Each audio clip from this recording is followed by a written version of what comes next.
il y a 1 an et demi. Je ne me sentais réellement pas bien, des grosses douleurs au ventre. Donc je commençais à me faire suivre et puis on m'a très bien dit, à votre âge, c'est sûrement des problèmes de règles, enfin voilà, quelque chose de très normal pour une jeune femme de mon âge. Et puis ça ne s'arrangeait pas, malaise sur malaise, des grosses migraines, des maux de ventre, un ventre qui gonflait d'ailleurs. Donc bon, toujours incompréhensible. On m'a dit, bon, bah peut-être des dérèglements hormonaux. On m'a fait passer plein d'examens, hospitalisé, tout ça, et puis on n'a jamais trouvé. Et puis un jour, j'ai perdu beaucoup de sang. Et c'est à ce moment-là qu'on m'a réellement pris en charge et qu'on s'est dit qu'il y avait un souci. Donc on m'a fait passer des centaines d'examens, bien sûr, et on m'a annoncé que c'était un début de cancer des parties digestives. Donc c'est un cancer qui peut très vite se généraliser, qui par contre en général survient chez des femmes de plus de 50 ans. Donc il est très peu connu sur une jeune femme. J'étais d'ailleurs le premier cas par les spécialistes qui m'ont suivi. Et voilà, moi il a démarré de l'estomac et a commencé à emporter les intestins et l'œsophage. Voilà, j'ai eu la chance que ça n'emporte pas mon foie, le reste, que j'ai été pris en charge très tôt.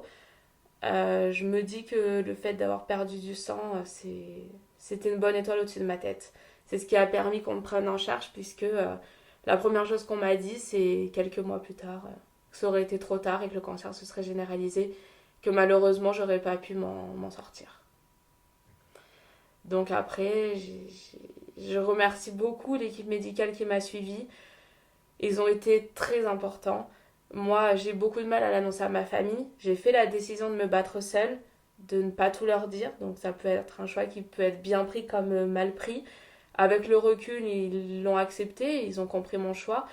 Voilà, j'ai décidé de me battre seule parce qu'on ne savait pas si l'opération allait marcher, ce qu'ils allaient trouver en ouvrant. Voilà, et c'était très dur pour moi de leur dire je suis malade, je sais pas si je vais m'en sortir, comment ça va se passer. Voilà, aujourd'hui je m'en sors et je suis en rémission, tout se passe bien et j'ai été très entourée par ma famille. Je pense que ça c'est très important parce que même s'ils ne savaient pas tout, ils m'ont suivi, m'ont encouragée et ça a fait une réelle force. Tout le monde savait que j'étais malade. La seule chose que j'ai pas réussi à leur dire, c'est que c'était un début de cancer. Donc j'ai brodé un petit peu autour pour que ce soit moins douloureux pour eux, mais même à Florian. Malheureusement, je sais pas comment l'expliquer. Je pense que je me suis fait une protection de carapace autour de moi et ils le savaient que j'étais malade et même pour eux la période n'a pas été facile parce qu'ils savaient pas exactement. Je leur disais que j'avais une maladie à l'estomac, qu'on allait m'enlever l'œsophage, qu'on allait m'enlever les intestins, enfin une partie des intestins. Mais eux, ils savaient pas le nom. En fait, c'était le nom que j'arrivais pas à leur dire. Voilà, j'avais évoqué à un moment donné à mes parents et à Florian une phase précancéreuse parce que c'est comme ça qu'on me l'avait amené même à moi. Et en fait, je pense que j'ai eu beaucoup de mal à leur dire parce que même moi, je m'en suis pas rendu compte. Le jour où je m'en suis rendu compte, c'est le jour où je suis sortie du bloc et qu'on m'a dit que j'étais sauvée. Et à ce moment-là, j'ai réussi à leur dire que ça allait et que... En fait, je pense que j'ai voulu les protéger en faisant ça. Même si moi, j'en paye les pots cassés d'air parce que pour me reconstruire, c'est très dur. Mais ça, c'était important pour moi de le faire. Ah, justement, tu parles de tout casser. Peut-être les séquelles de cette période. Des séquelles psychologiques, oui. Euh, Après, j'ai eu la chance, c'est que dans cette opération, la chose qui me faisait la plus peur, c'était les cicatrices sur le corps. C'est-à-dire que cette opération nécessitait une éventration, donc tout le long du ventre jusqu'à la gorge. Et ça me faisait très peur, puisque garder une cicatrice aussi grosse à mon âge. Donc en fait, j'ai été opérée sous nanochirurgie, donc une opération qui a été 3 fois plus longue, mais qui m'a évité 3 fois moins de cicatrices. Et ça, c'était une partie que j'appréhendais. Et après, les séquelles que je garde, vu qu'elles ne sont pas esthétiques, elles sont, oui, psychologiques. Mais petit à petit, je me reconstruis. Après aussi, il y a des séquelles sur le mode de vie. C'est-à-dire qu'à mon âge, il y a des choses que je peux malheureusement plus faire. Je suis beaucoup plus fatiguée. Les traitements m'ont beaucoup fatiguée. Donc il y a un petit peu des séquelles sur tout, mais je pense que les plus grosses séquelles sont, oui, psychologiques. Mais déjà, avec le recul, ça va déjà beaucoup mieux. Mais est-ce que tu t'es fait aussi aider psychologiquement? Parce qu'il faut se relever et accepter de repartir vers la vie. Alors, je me suis pas fait aider. La seule chose qui m'a aidée, c'est mon spécialiste et mon chirurgien qui ont toujours tendu l'oreille, qui m'ont toujours écouté et qui ont toujours décroché leur téléphone quand j'allais pas bien.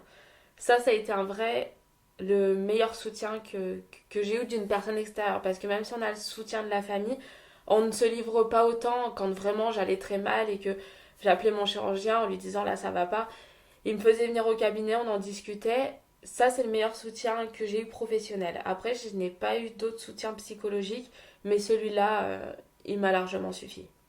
Si j'ai quelque chose à ajouter. Vas-y.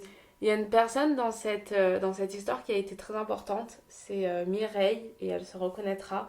Elle a vécu ça 1 an ou 2 ans avant moi, et je me suis beaucoup attachée à elle parce que elle m'a parlé de son vécu, de son expérience, de comment elle avait vécu les choses, et du coup, voilà, je me suis beaucoup attachée à elle parce que même si pour elle ça a été plus compliqué, puisqu'elle a eu des suites beaucoup plus difficiles que moi, notamment peut-être par notre écart d'âge, mais elle a été aussi très importante dans ce combat. En fait, j'avais une personne à qui me rattacher, à qui, à- qui pouvait en fait vraiment m'expliquer comment ça allait se passer. Et ça, c'est quelque chose que moi j'aimerais redonner. Maintenant qu'on sait que ce cancer se généralise sur les femmes un petit peu plus jeunes, moi je suis prête à aider les jeunes femmes qui vont vivre la même chose que moi. Euh, Ce sera important pour elles, important pour moi, leur dire qu'il faut se battre, que tous les combats ne sont pas gagnés d'avance, mais qu'avec beaucoup de force, beaucoup de courage et une bonne famille, on s'en sort. Et avec les bons spécialistes surtout, je pense qu'aussi c'est très important.